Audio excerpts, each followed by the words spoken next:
Stoicism was founded by Zeno of Citium in Athens. I'm joking. If you don't care about the history of Stoicism and you just want to know how Stoicism can impact your life, then this is the video for you. And actually this is the channel for you, because that's all that I pretty much talk about. In this video we're going to be outlining the complete broad picture, a Stoicism 101, so that you can get the actionable benefits of Stoicism explained simply, and you can get the benefits that thousands of other people are now receiving from Stoicism as I break down it step by step by step. Let's get into the video. So if I had to describe to you Stoicism in one sentence, I would say that it's not like most self-help, especially the modern self-help. It's more of a meditative set of exercises that you can use to change the way you think about life, to gain a better perspective, a more healthy perspective that's more likely to give you fulfillment. So the first Stoic concept that you can start applying today is the fact that some events we don't control, but we can always control how we perceive events. You see, events happen to us. We think about the events, and then our thoughts about the events cause us to feel emotions. See, if a gun is pointed at you and you think it's a real gun, you're going to feel scared. A gun is pointed at you, that's the event. You're going to think it's a real gun and you're in danger, that's the thought. And the emotion behind that is feeling scared. But if a gun is pointed at you and you think that the gun is a fake gun, you won't feel scared. So because your thoughts about the events are different, you feel a different way, and that's an important understanding. And when you recognize that you can control your thoughts about any events, you have the upper hand over everything. Second of all, a state of fulfillment cannot be achieved just by blocking out events, by running to a cave and hiding. That's not how you achieve tranquility or fulfillment. Stoicism says that the only way you can achieve fulfillment is by changing your thoughts about events that happen. Thirdly, you must control yourself. Where you are in life is a direct representation of the choices and decisions that you've made in life. Where you are, all of the things that's going on around you, is a direct representation of the decisions and the things that you've done in your life. This puts you back in the driver's seat of your life and lets you take control of your life. Because if every single day you're just doing the same thing, you're following your habits, you're not thinking about the actions and the decisions that you're taking, therefore you are losing control. And when you lose control, your environment guides you, and you don't want that to happen. You want to always be in the driver's seat of your life so that you can make the right decisions and you can control the path for your life.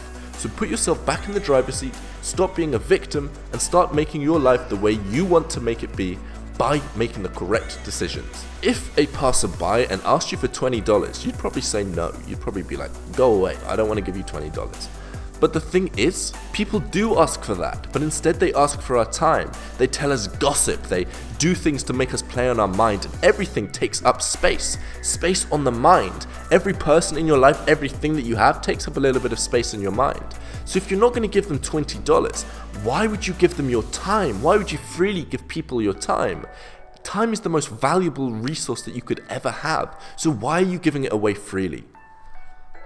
Stoicism also states that you could die at any second. They have a phrase called memento mori, which means that life is just around the corner. You could die in an hour, you could die in a week, you could die in a month.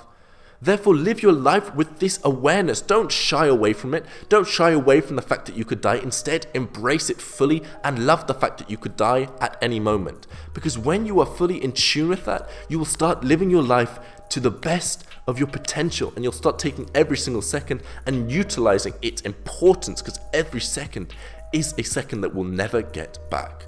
And you should also recognize that this fragility of life applies to everyone else in your life, your friends and your family.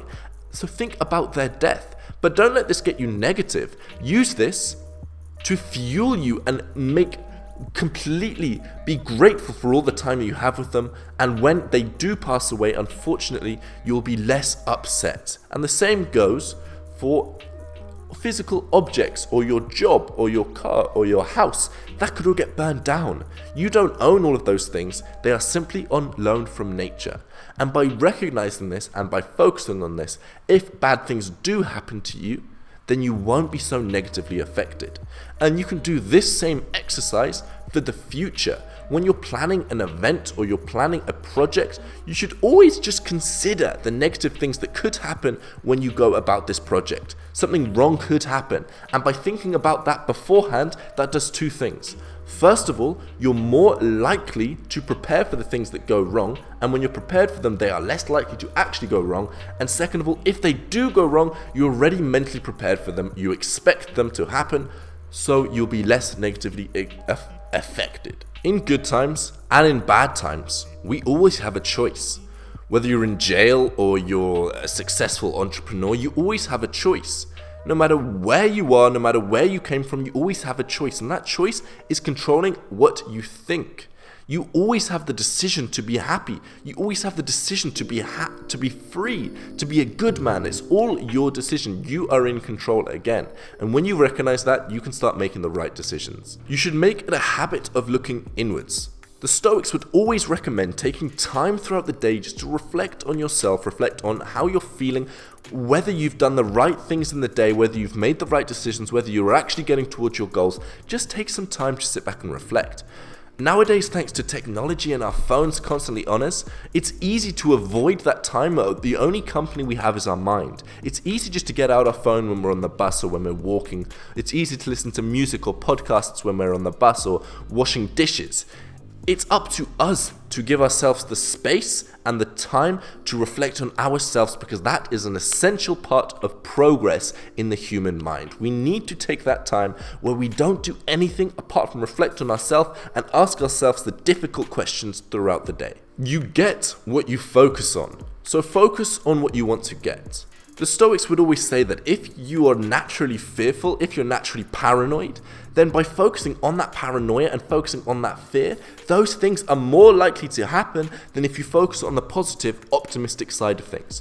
Now, when people hear the word Stoic, they naturally think someone without emotions, but that is not what the philosophy of Stoicism is about.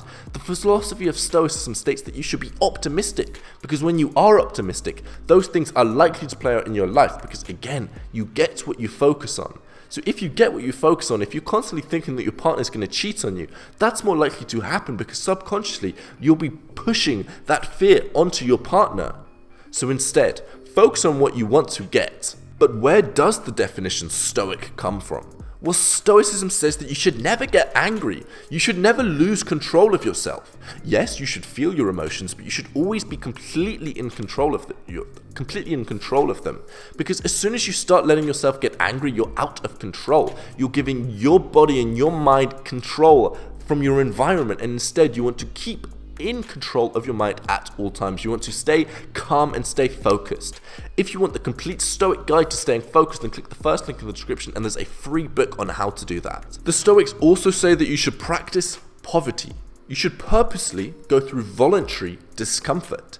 Put yourself in a state of pain or at least discomfort, because when you do this, you are hardening your shell. You're preparing yourself for if these things actually do happen. You're also recognizing in your mind that even if worst comes to worst and you're left with no home or you're left with bad clothes, you'll be okay, because all you need to be happy is your mind and how you perceive events. Don't wreck your purpose trying to impress other people.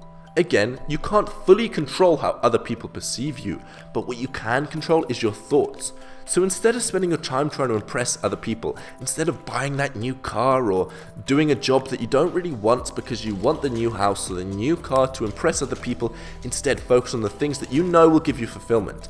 Because we've been told 1,000 times that money won't buy us happiness. So why are you still chasing money? Without proper training, you're a fool. Stoicism recognizes that to become a master at anything, you've got to go through practice, but you've got to love the boring parts, love the flat part of your progress, love the boring, the grindy parts of it, because you've got to recognize that every single time that you do something boring, that's something that your competitors won't be doing, because they can't push through the bored parts. So every time that something's boring, something's tedious, and you push through it, love that fact, because that is where you get ahead of everyone else. You don't know everything. In fact, you don't know much at all. The more you learn, the more you realize that you don't know.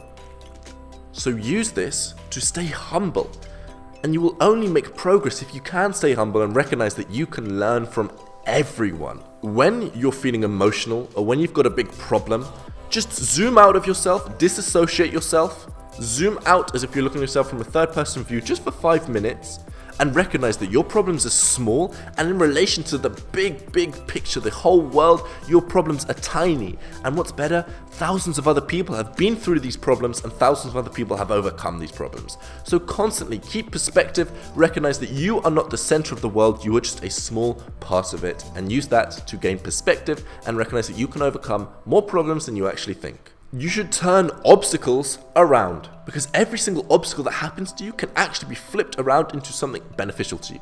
For example, if the bus is late, instead of getting annoyed that the bus is late, you can use that as a time to practice your patience. Every negative event that happens to you is an opportunity for you to practice one of your virtues, and is actually an opportunity for you to do good in the world. So that's just a few Stoic benefits that are really close to my heart, and I could recite them pretty much one by one. If you let Stoicism have an impact on your life, then it will completely change your perspective. You'll start feeling this sense of calm no matter what happens to you.